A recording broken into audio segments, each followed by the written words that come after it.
Hi guys, and welcome to my channel. My name is Jeanette and most of you know me as the Baker in Stilettos.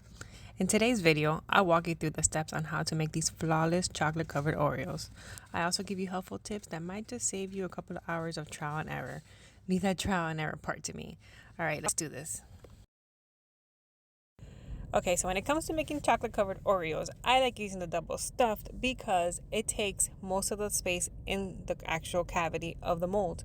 If you don't already know, wafers and chocolate is kind of pricey. Okay, so when it comes to heating up chocolate and wafers, I use this silicone bowl and I do it for 1 minute. What I like about these bowls is that it keeps its temperature within like the wall of the bowl, and then while I'm actually stirring it, it's actually still melting. So it's great for chocolate and wafers. If you find that the wafer and the chocolate still has not melted enough for your liking, go ahead and pop it into the microwave for 30-second increments and keep on mixing. Here you see me using wax paper. Why? Well, because I like an easy cleanup right after I'm done. I just go ahead and toss that paper right out. And I don't have to spend time cleaning my counters with chocolate that has been dried up. Okay, so you're going to go ahead and add the chocolate you've melted into the cavities. I like putting enough chocolate that it'll be like almost halfway or sometimes halfway, depending on the quality of the chocolate. I've noticed that the better quality chocolate, it's easier to work with, but then it's easier to melt also. So, but Wilton wafers, it's a different consistency. While it does melt good, you do tend to see that it'll withhold heat a little bit better. So when you have these types of treats like out in the sun, the wafers tend to last a little bit longer than the actual melting chocolate or chocolate chips that you may want to use. Okay, so now I'm ready to go ahead and submerge the Oreo in the cavities. So I give it a little tap so that the chocolate can easily spread out, and then I go ahead and put that Oreo in. I make sure that it's in the center, drop it in, and then just stick it in.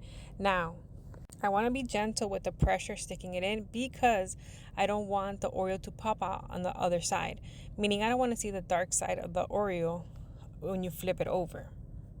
In this scenario, I didn't use enough chocolate because I like my chocolate to go over the wall and actually submerge a little bit the Oreo on the top, and I just go ahead and just like bring it in. But in this case, it didn't happen, so I went ahead and just added extra chocolate on the top, and I just spread it evenly with a spoon. A helpful tip is to have all your ingredients and all your supplies around you, just in case, because chocolate does set, and if you in order to work with it again, you have to reheat it. And if you're waiting and you're doing dinner and you're doing other stuff at the same time and you forget about this, guess what? It's ruined. So make sure that you have your supplies and make sure that you have enough time to actually do this at one shot. Here you see me tapping it, and you see when I actually tapped it, it actually spread. I was able to see that I needed more chocolate in those cavities. So that was a good indication that, I needed more when I actually inserted the Oreo.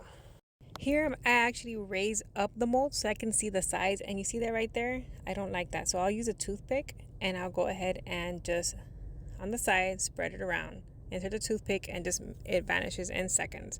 I make sure I do that before letting it set because if I'm doing a treat that doesn't not have anything on the side to actually hide that area, you're going to be able to see it when you pop out the Oreo. So I make sure that the air bubbles are gone on the bottom, on the sides, and just make sure that everything's evenly spread out. And then tap it one more time. I'm not too worried about the excessive chocolate on the side because you could always clean that later. And yes, guys, if it overflows, that's totally okay too because we can clean it out afterwards. So tap, tap, and I actually like using these molds better than the silicone molds. But maybe it's just because I'm old school. But I'm going to go ahead and pop these in the freezer because I am crunched for time. But you can actually put them in the refrigerator and it works just as fine. And here I am just collecting the excess chocolate that I'm going to be using to do a drizzle later on. I go ahead, this is a good tip. You place a cup and a Ziploc bag or a bag, and then you have like an extra hand, so to say. Guys, and don't worry, all of my supplies, everything that I've used in this video are going to be linked on the description below. So all you have to do is just click and add it to your cart and just check out. And this chocolate right here, oh man, these wafers are awesome. They're from my local candy bake shop place that they sell everything that you need for baking and doing sweet treats. But the rest of the stuff, I usually get my stuff from Amazon.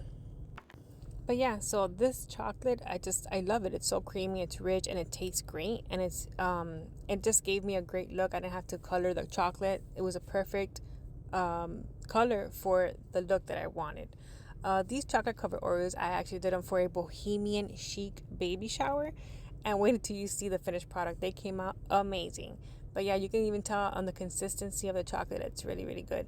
But again, Wilton again does a good job. When I did the Oreos this time, you'll see how the chocolate wall comes up. I call it a chocolate wall, but it's basically just the chocolate going up. And I love that because when it comes to covering the chocolate, the Oreo, I can just go ahead and just use the tip of the spoon and just bring it right over.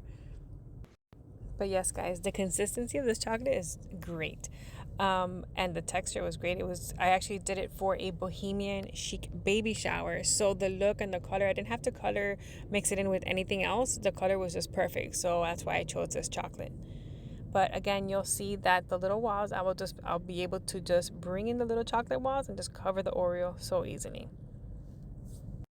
All right, guys, so if you don't know, you can actually color chocolate to get the color that you want, but you do need to buy the specific type of coloring that'll give you that you can work with chocolate, that it's actually chocolate compatible.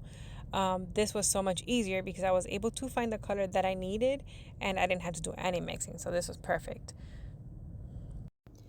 Okay, so here I am checking again because I'm a Miss Perfectionist. Even though I'm going to cover most of it, I'm trying to see if I got all the nicks and cracks and the air bubbles, and it's good to go. But again, I'm just trying to make sure that it looks perfect because I wanted it to be perfect for my friend.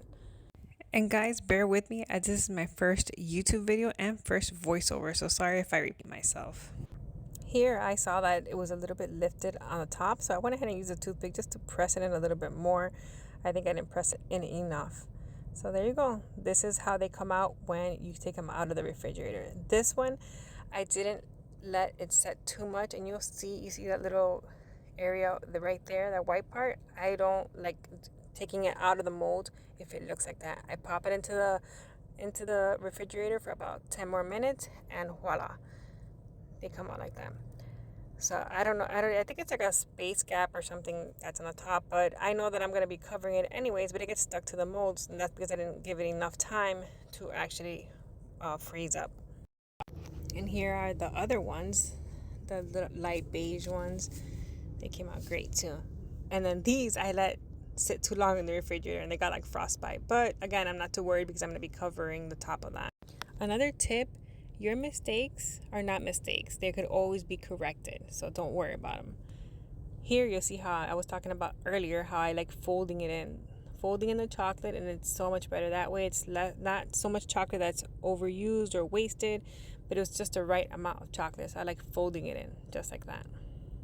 Okay, now it's time to clean up those Oreos to make it just perfectly and flawless. So what I did was I got water, I heated up in the microwave, put my knife in there, and it actually makes the knife a little bit hot. So when it touches the chocolate, it's actually gonna melt the chocolate. So you do have to work fast, and again, your fingers are actually hot as well. Well, mine's are, so I'm not sure if yours are unless you use gloves, but I try to do this as fast as I can and as basically as perfect as I can. I try not to touch the sides, and I just let the knife do its job of cleaning the sides. So you can see all the excess just falls on the paper towel, but if anything, I just clean it up with my own hands because I'm very warm-blooded, I guess you might want to call it. But my hands are very hot, so I want to make sure that I do this as quickly as possible. What I'm doing is just clean the lines so that it looks flawless on the sides. Okay, so now that we've cleaned them up as much as possible, we're going to go ahead and decorate them. I went ahead and reheated the chocolate that was in those Ziploc bags in the microwave. I did it about for 30 seconds increments, and I just hand massaged which I'm sorry about the angle, but I'll do better next time. But I just massaged the Ziploc bag just to mix the chocolate, and then I cut a little split at the end with my scissors to add a little hole. Mind you, you can't tell, but this bag was burning hot and it was burning my hands. It's been a while since I've done this, so I didn't have any other tool, so I used a Ziploc bag, but it did its job, it did its justice. So I went ahead, and as you can see, a good tip, like I told you before, is actually having all your supplies ready. As you can see, I had the sprinkles all separated of the ones that I actually wanted to use. So again, this Ziploc bag was really hot, but I did the best that I could. I went ahead and drizzled as much as I could. But I do want to get more practice on this because I didn't like the consistency as it came out. But again, I was crunched for time. If you don't know me, I'm a little bit of a procrastinator, so I had to keep on going. And to tell you the truth, at the end of the day, they came out absolutely beautiful. Okay, so as I finished the drizzle on all of the chocolates and I added the sprinkles that I wanted to, I went ahead and let them set. What I mean by letting them set is that the chocolate I drizzled, I make sure that it hardened, and then I'm gonna go ahead and use the knife to go ahead and clean the edges as well. So this video, guys, is really just teaching you how to do the base of a chocolate covered Oreo cookie. But the actual decoration is really endless. You can do anything from fondant to just simple sprinkles and drizzle like I'm doing right now. But you can take it up a notch and do fondant decorations, kind of like if it's a regular cupcake. The actual different things that you can do are actually amazing. So all I'm teaching you here is just doing the actual base, what to get a good consistency, and how to get the job to look like if you are a master decorator. So here again, I'm heating up my knife so that way it's an easy cut when I go to the side. This trick has saved me so much, and it just makes the job and the chocolate look flawless. Look at that. I'm in absolute awe. I am doing this as a gift for my friend, but it just makes it that more special because I put a lot of love into this. So hopefully she loves it too. And after I decorate them, I actually use that Tupperware on the side. And believe it or not, I got that at the Dollar Tree. It only cost me $1. I put wax on the bottom. And that's how I actually transport my treats to the event.